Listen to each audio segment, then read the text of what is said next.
What makes a person of interest? All right, folks, Coach Micheal Burt here.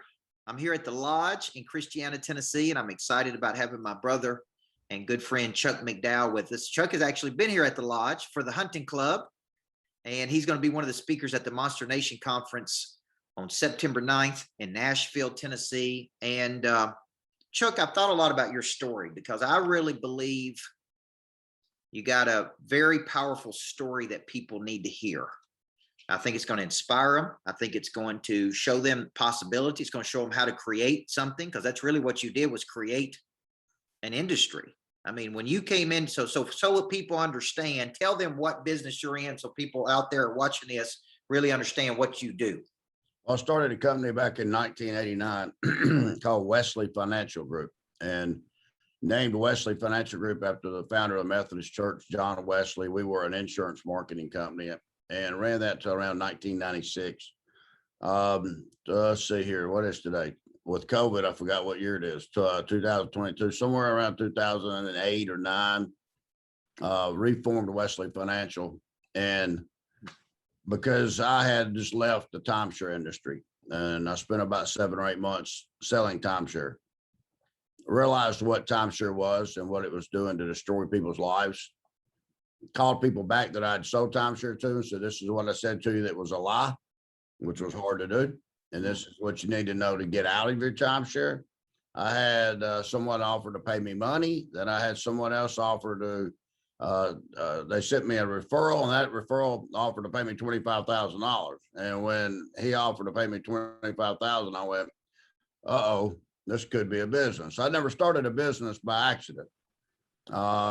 This was this is one of those, I think somebody else had their hands in this business besides me. And that's probably the reason I keep grinding through it, because I'm fighting multi-billion-dollar companies. But yeah. Wesley Financial Group helps cancel timeshare for people that have been lied to. Not if you've gotten sick or lost your job. We don't do that. But if you've been lied to and you've got stuck with a timeshare, Wesley Financial Group assists you, helps you in getting you out of that contract. Now, when you started this business, because you've developed some real business savvy over the last 15, 20 years. I mean, you understand marketing at a high level, you understand storytelling, you understand sales. Did you start that business and have that know-how, or are these things you've learned just from knockdowns and figured it out, or because you got a lot of business knowledge? Where did that come from? Real easy was failing. It came from my childhood. Every time I even say childhood, I pause a little bit because it was hard. I had a hard childhood. And then my grandparents took me and my sister a month before my 13th birthday. So I actually look back at my life, and I was lucky because I got to live 2 lives. I got to live basically I was a hood kid is what I call myself. I feel like I was in a hood, bouncing from house to house, trailer park to trailer park, sleeping in your car. I mean, I did all that. And then I got to live with my grandparents, and my grandfather and his brother and their father had the largest construction company in the Southeast. And so I got to watch that, and I got to watch what success was like, and I got to watch what not being successful was like. So being around my grandfather and him being an entrepreneur made me want to be an entrepreneur. So I started my first company at 22 years old. I made 246 grand in 1982, which was a lot of money back then. And 5 years later, I lost that business, had a man steal a bunch of money from me and lost the business, started another business, do well. I kind of rented a habit of, I enjoy starting a company. Running one is not something that interests me. That's why I really like working with people that are starting a business. I love helping them. So just getting a company up and off the ground, getting that plane to 35,000 feet, then I want to go get on another plane and get it to 35,000. But to answer your question, really learning business savvy, as you call it, has come from failing. I had a call a couple of days ago with my mentor, Jay Abraham, and he said he's got a book, The CEO That Sees Around the Corner. And he said, you probably see around the corner better than anybody. Yeah. And that he's ever worked with. And it's because of failing. And as I say a lot of times when I speak, you only have to be right one time in life. Yeah. And nobody, and when it's funny, everybody sees the success, they don't see all the failures and the nights on your knees praying or trying to figure out how you're going to keep your lights on so your kids don't think you're a failure.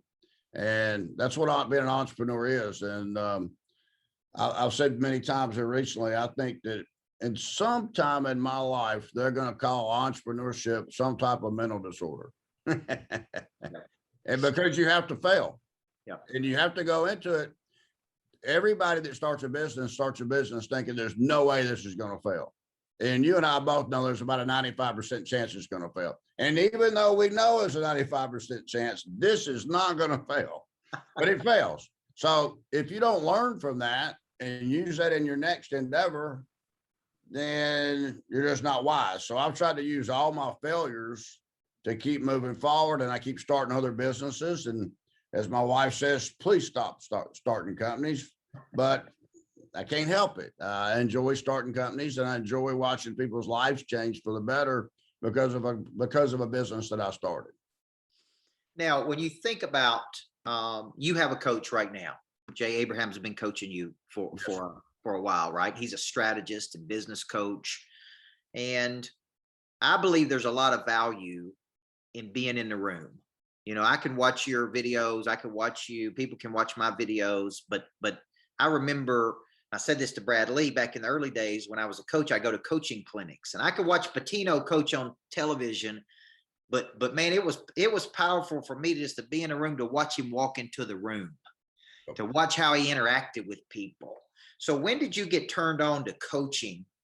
And because I'm trying to make the argument here that all the people out there that watch me or you or Brad or Rob Luna, whoever, you know, of why they need to make the effort to come to Nashville, to be in a room, to get turned on to this. When did you get turned on to this coaching? You know, I coached basketball for 23 years. I don't know if I ever told you that. Yeah. Coached middle school boys for 23 years. I believe I was coaching my own teammates a little bit when I was in high school playing football. Yeah. I'd have little sayings ready in the huddle to say to my team if we ever got in a bad spot. I'd already thought through it all week. That's the way my brain would think. So we get in a bad spot in this fourth and one, we're in a goal line, I'm going to tell my team this. But you know, if you're an entrepreneur and you build a team, whether it's you coached a state championship team, somebody else may coach a team that cleans carpet. They coach a team that is in the roofing business. I mean, if you're an entrepreneur, well, you either make money with money or you make money with people. And if you're making money with people, then you are a coach. You might not call yourself a coach, right? You call yourself a coach, and right. You are a coach. But everybody needs a coach. Everybody needs, you either need a coach and or a therapist and or a mentor and or a wife and or a husband or a best friend, or you got to be a member of a group of people that you can talk to about business. But to not come to events like this is silly. It's like I met some people the other day at your lodge, and there were people from all different types of people from all across the world. And I loved it because the simple thing that everybody had in common was they all said the same thing to me. I'm just trying to get better. Yeah. And if you're trying to get better and you come to an event, so, you know, I looked at a list of people that are going to be speaking, but if you just get one thing, when I speak, I always say, if I just give you one thing, or if you come to this 2-day event and you get one thing that'll change your life, just one. You don't need 10.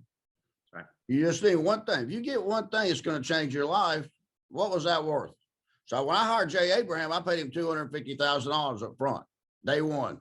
Yeah. I was at a Grant Cardone event, raced up there. I was going to get in line and wait for him for 3 hours. Is what I told my son. If I have to wait for 3 hours, I was the only one in line. I was the only one with a check for $250,000, and I still pay him today. And I'm in business with him. We're friends. He has helped me greatly. And same thing with you. I mean, you've helped thousands and thousands of people. So Jay's my mentor, my business coach, and everybody needs one, and everybody has to go to events like this. You know, Coach, I remember back when I was young, I'd go to Zig Ziglar and Tom Hopkins, and I always went to those events because, number one, I wanted to learn something. And Zig Ziglar's besides my grandfather, I think Zig Ziglar is probably my hero. It's hard for me to speak and not bring up Zig Ziglar's name. It's hard to not even get emotional thinking about Zig. He had that type of an impact on me. But to be able to come to an event like this and hear the lineup that you've put together, the stories that the people are going to hear, and they're all going to get at least one thing that will change their life. And that's worth a whole lot more than you're charging. That's right. No, I think it's probably one of the most economical conferences out there for the level of talent and what we're going to be doing. I mean, it's priced at a great price for people to come and invest in themselves. Yes. How do you see money? What's your philosophy on money? Because you know, I heard you here at the hunting club. We talk about how much money you invest in advertising, how much money you spend. I mean, I think this is a big hurdle for a lot of people that start to make some money is they don't know how to use the money to make more money. And then they get scared of losing all their money. And then, right. So what's your philosophy if you were coaching a person on money, and how do you see it? Money's dangerous. Money is stressful. There's been many times in my life I said I wish I was happier when I was broke, because I didn't have all the people calling me begging and, will you give to this? Will you give to this? Will you give to that? But I'll just say this, Coach, that my biggest fear when it comes to money is not being able to help people. Me and my wife have 2 inner city churches that we, like right now during the summer, when these kids are not in school, they don't eat. Yeah. I have a church in downtown, right off Jefferson Street, Nashville, that we fund. We feed kids, 100, 150 kids every day. We sent them to the zoo this week, where I'm busing them all to the zoo. Last week, we put them all rented buses and took them to the science center. We do something with them like that every week. So money to me is, I want to be able to enjoy life and have some nice things, nice cars, nice vacations, maybe a nice watch or 2 or 3. And then I want to give, man. I say this all the time, you can't outgive God. I double dog dare you to try, because you can't do it. So money to me it's a way of keeping score. But you know, that even sounded bad when I said it. It's about enjoying life, because we only get one of them. Yep. And helping people. Yep. And my biggest fear is not have the money to help people. What's your philosophy on advertising and becoming known in the world, and spending money on, or investing money in becoming known? Do you believe that the more known you are, the more opportunity you get? Do you believe that it's just staying, what does it say on there? Yep. Cash, brand, health. Is that what it says? That's what it says. That's what Jay told me to write down. They said that's the only thing you need to ever worry about. You got to take care of your cash, your health. Your health comes first. Yep. Cash comes second. Your brand is third. Okay. So if you watched Bill Lee, who's our governor of Tennessee, about 2 or 3 years before he ran for governor, he started at every one of his league company commercials. He was in it. So everybody would know who he was when he ran for governor. Yeah. I'm in every one of my commercials, except Facebook, and some of the Facebook stuff I just don't have time to do anymore. But I built a brand, so when I moved from this company to another company, everybody knows who I am. I mean, I was just in Africa. A man walked up to me and said, "I know your voice. You're that guy on the radio." And I took some nice picture down on 38 the other day, and the guy said, "This is Chuck McDowell," to his wife. And I looked at him, I said, "How do you know who I am?" And then he goes, "Are you serious?" But by building a brand, I can speak and somebody knows who I am. Write a book, somebody knows who I am. We've got a documentary coming out. Everybody knows who I am. So I'm not saying everybody knows who I am, but building a brand and being known, and branding yourself is extremely important. I learned that watching my grandfather. buddy, you've done a great job at it. So you completely get it. And as I say, you just get bolder. Yeah, absolutely. 100%. Got to get bold. Now, what do you think? What's a person going to take away comes to this conference? And if you said there's a couple things they're probably going to walk away after they hear me speak, what would you say they're going to walk away with it? Is it a feeling? Is it a confidence? Is it a hope? Is it an inspiration? What do you think? Is it that, because, I think when you speak, I think I walk away bolder. I think a lot about being bolder when I hear you speak, or when you and I have conversations with each other. It's just one tangible thing. I walk away and go, man, I need to be bolder than what I am. What do you think they're going to take away? I think that what most people say that they take away when they hear me is they learn one or two little techniques that I use to get through life and to make life easier on me and people around me. So we all need to understand that at some point, at some spot in our being, we're all a little broken, all of us. I'm going to say 75% of every human on earth has a mama daddy issue. Yep. So I have techniques that I use to help me get through hard times. Okay. And you're going to hear my hard times and my good times. But when you boil it all down is if you learn one thing that's going to help you through hard times so you can enjoy more good times, it makes it worthwhile. But what you'll hear me or you or Brad or Cody, anybody say is one thing. But to me, you go to these events to find one thing that's going to change my life. I'm looking for one thing. And I'm also looking for one person. There's one person that's going to be at that event that if you walk up to everybody there and say, here's my business card, what do you do? Yep. You're going to find one person that's going to change your life. You're going to meet somebody.